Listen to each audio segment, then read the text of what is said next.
So, I want to transition to some other news out of the Midwest. In Wisconsin, Packers training camp began today, and guess who walked back into the building yesterday in flip-flops and in a Dunder Mifflin t-shirt? It's Aaron Rodgers. Slick, fly. I think he was sporting some red, almost rave-like glasses as he was just kind of walking in, free-flowing hair back.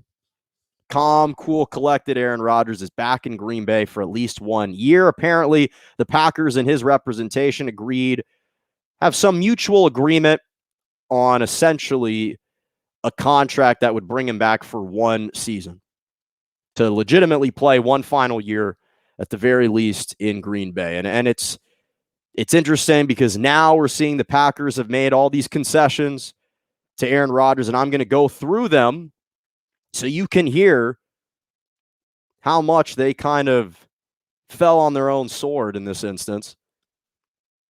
Because now Aaron Rodgers is in the power position.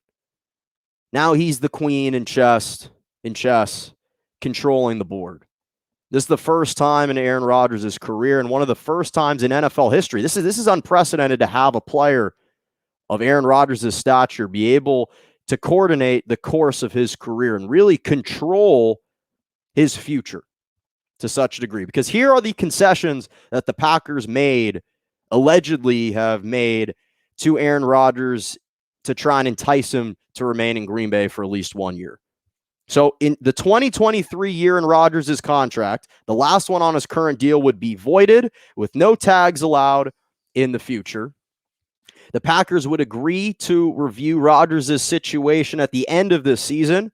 Rodgers' contract would be adjusted with no loss of income to give the Packers more cap room. Mechanisms will be put in place to address Rodgers' issues with the team.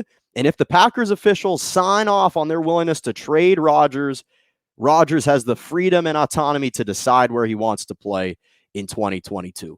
So this is completely unprecedented.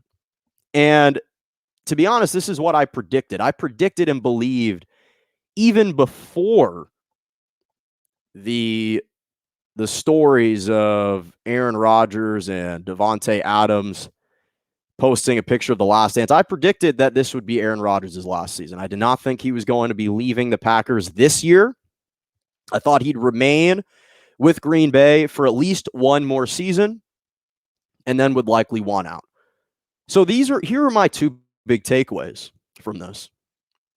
The first big takeaway is how truly upsetting this made me. Because it was super upsetting to me that their relationship has deteriorated to such a degree, has rotted to such a degree between Rodgers and management that it relied on these stipulations being enacted and being added.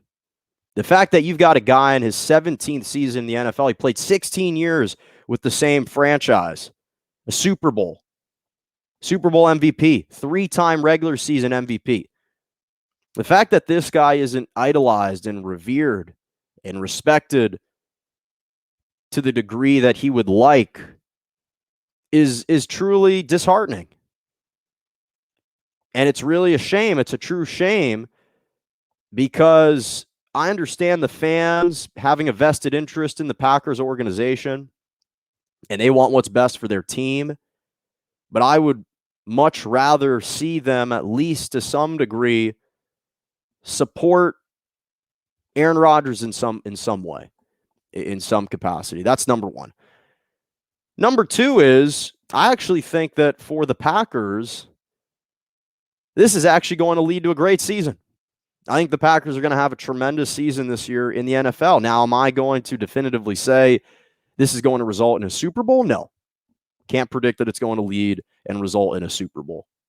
But I do think that in a kind of paradoxical way, this has actually mitigated the stress and reduced the anxiety and the tension going into this year, because now it's written on the walls.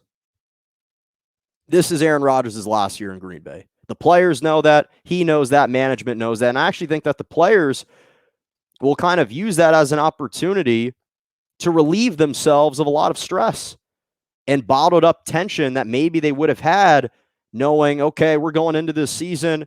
If we don't play well, if we perform poorly, we may be the reason that he decides to leave. No, he's come out and acknowledged it's not the players. We've got talent. This is solely a gripe that he has with the organization. And so, as the players, you can say, hey, I can play freely. I'm not concerned with where Rodgers is going to go next year. We can solely focus this year and this season on football, in Green Bay. So again, I think that in kind of a weird, ironical way, this is a little bit liberating, I think, for everyone involved, for all the players. And I'm curious to see now what type of season that they have, understanding, hey, this is Aaron Rodgers' last year. Let's just go out and play loose. I think it will actually loosen the screws on some of these players. They won't feel as tight. They won't play as tight.